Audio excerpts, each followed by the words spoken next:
Americanism, not globalism, will be our credo. Then we can be assured that other nations will not treat America with respect, the respect that we deserve.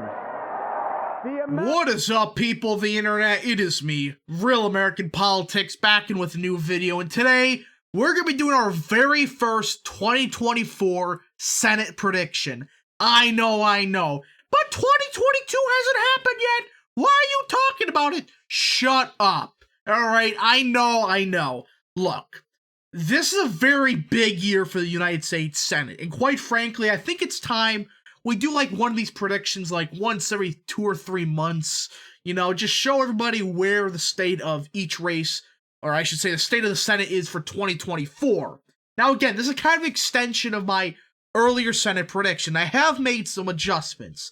So before I forget, these were my 2022 Senate predictions. I made some adjustments here and there. My big one is I'm starting to think that in New Hampshire, Chuck Morse, the main Republican, is going to win that race. And that really puts us at 54 Republican senators. Now, again, it could be 53, possibly, but I do think 52, 53 is kind of the floor as of now. And I think 54 is very possible. I think Chuck Morse has a legitimate shot at winning New Hampshire. He's running a very grassroots campaign, you know, very good ground game. It's potentially he could win that race. So that's why in 2024, this map is bad news for the Democrats. This is the current map for Senate races in 2024. That doesn't look good for Democrats whatsoever.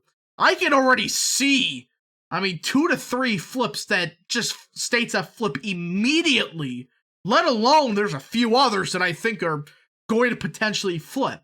And as you can tell, getting 54 in the United States Senate in 2022 has a big deal, because if we win just 6 more in 2020, or 5 more if we pull off an upset of Washington, if we win 6 more in 2024 in the United States Senate, we have a filibuster-proof majority.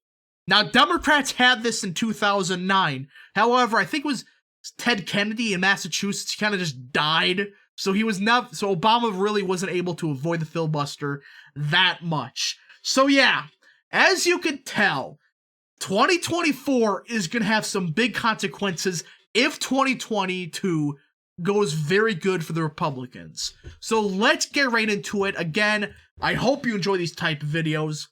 If you do, smash the like button down below, subscribe, share with your friends, hit the little bell, and yes, of course, go follow that mysterious Twitter account in the description down below. And yeah, so let's get right into it. Of course, we gotta get rid of all the obvious safe states, and again, this map's be very cursed, so let's just do that, and you know what, here's what I'm hearing in Texas. I don't think Ted Cruz is gonna run. From what I am hearing, he's potentially not gonna run again. Now, is it possible he does? Yes, but there's been some serious movements behind the scenes that he may not run. Now, I know he had a statement of candidacy a couple, months ago. However, I'm starting to wonder if he does. I'm hearing some major people in Texas are seriously running for, or potentially going to run for the United States Senate in Texas, so I don't think he runs. And as for the Democrats, who's their main candidate? Scott Kelly? You really think, oh, Mark Kelly won Arizona, that means anything? When the Castro brothers may be one of the frontrunners, they would get crushed. So, yeah, as of now, I have those states as safe Republican. I do think Texas will go safe Republican, just because the Democrats have some very shit candidates. So, yeah, for the Democrats, I think a lot of these are quite easy. Let's just do that. Now, New Mexico. Again, we all know New Mexico is, somewhat trending Republican. However, with Henrich, I think that's how you say his name, Henrich, whatever you want to call the clown, I don't think he's gonna, be that vulnerable. He's a fairly strong incumbent, though it is New Mexico, that could change. I just don't see it changing as of now. Of course, Maryland, Hogan's not gonna run. I think that's quite obvious. This was his chance to run. It's quite clear he's not gonna run. Now, New Jersey's a weird one. And I'm not gonna mark it safe Democrat, because Bob Menendez, he only won by 11 points in 2018, a blue wave year. So, yeah, we're going to keep that toss-up for now. New York, that's quite obvious. Massachusetts, Rhode Island. There's Massachusetts, there it is. Vermont. And I'm inclined to put Maine, for safe Democrat. Yes, I know it's Angus King, he's, an independent. Bullshit, he's an independent. He is not an independent at all. And he's probably going to run, from what I know. Yeah, I think he's going to run. So, yeah, Angus King is going to probably win again. And even if he doesn't, I don't think Republicans have that big of a chance of winning Maine. Unless Democrats run Sarah Gideon again. That would be hilarious if they do. If they ran Sarah Gideon again, Republicans may win that race.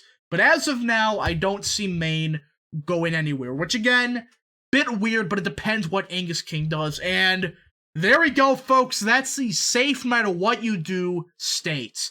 Now, there's obviously a couple elephants in the room. Again, with New Jersey, I think it depends who the candidate is. And I think if Jack Ciarelli, I think that's how he pronounced his last name, the Italian, he almost won the governorship.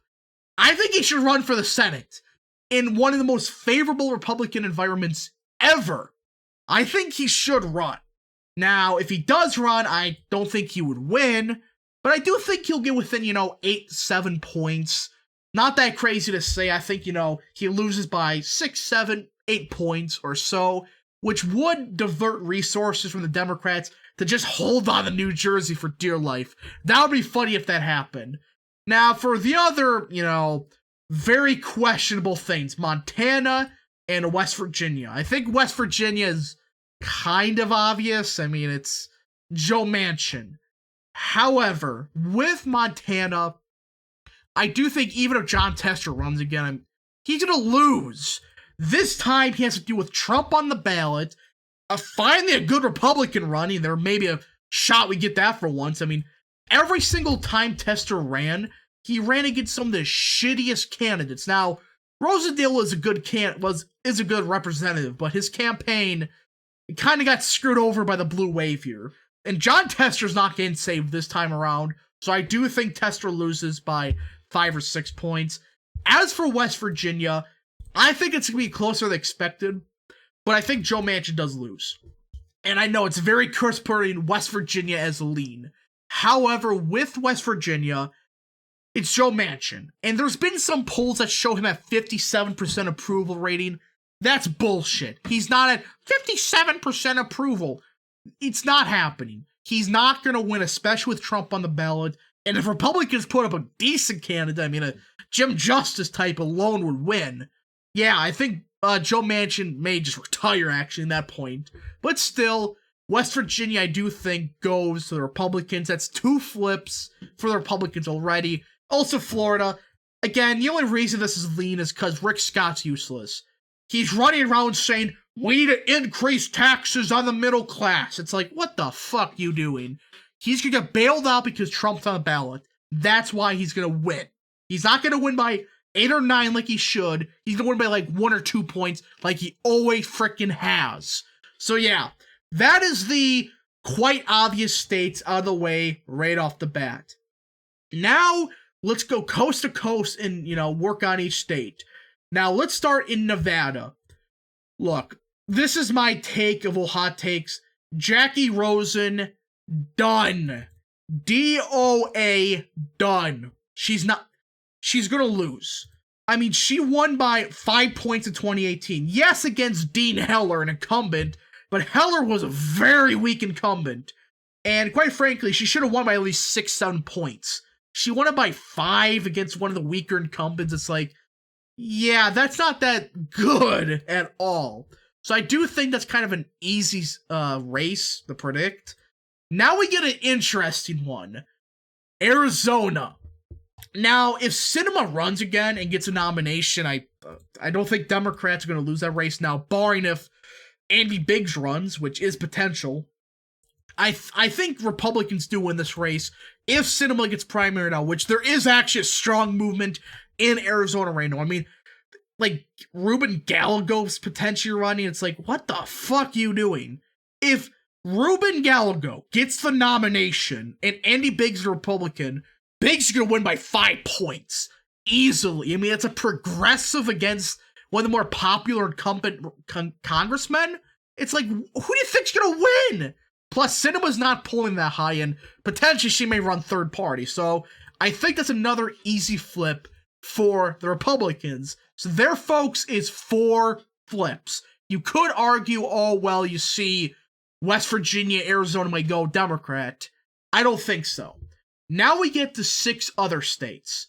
Minnesota. Ah, yes. Minnesota with freaking Amy Klobuchar, the Klob. She's an electoral beast. But here's the thing, though. She may not run again. I know she's only like, what? She's only like 60?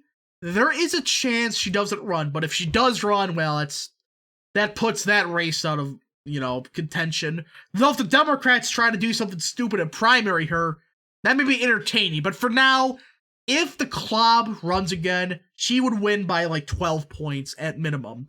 Now Wisconsin, my beautiful state, we're going to be free from the loser, the absolute loser herself, Tammy Baldwin.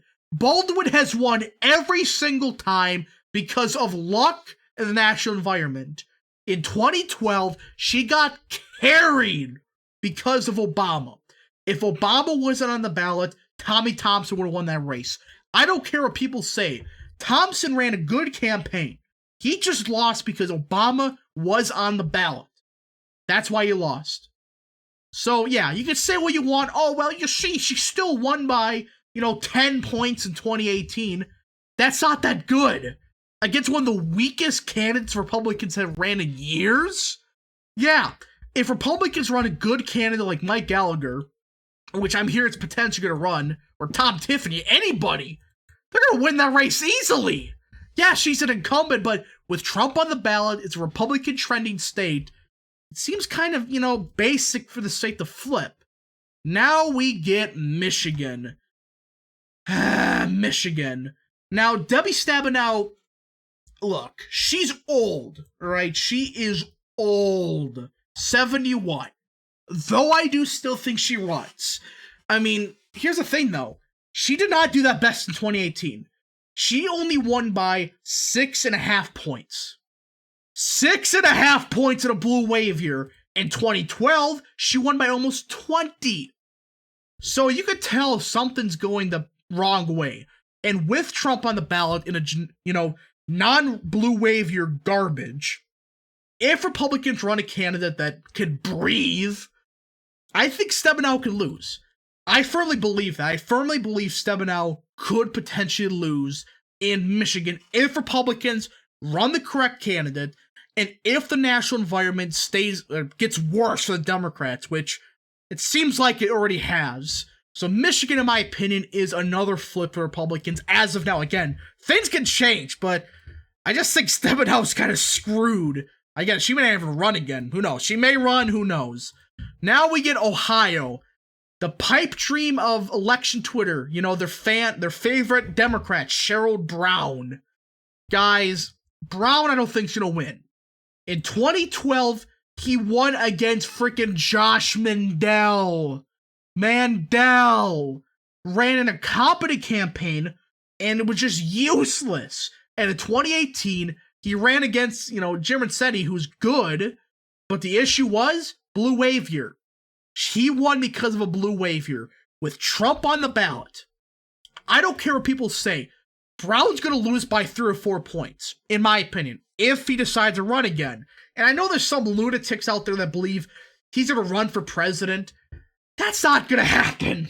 If he does run for president, that would be hilarious. I just don't think that's going to happen. Now we get Pennsylvania. This is the state of Bob Casey. Now again, 10 years ago, he was a pro-life Democrat. Now he isn't. However, of all the Midwestern states, I just don't think... I think it'll be closer than usual. I think he wins by like 3 or 4 points. I just think he's kind of a strong incumbent.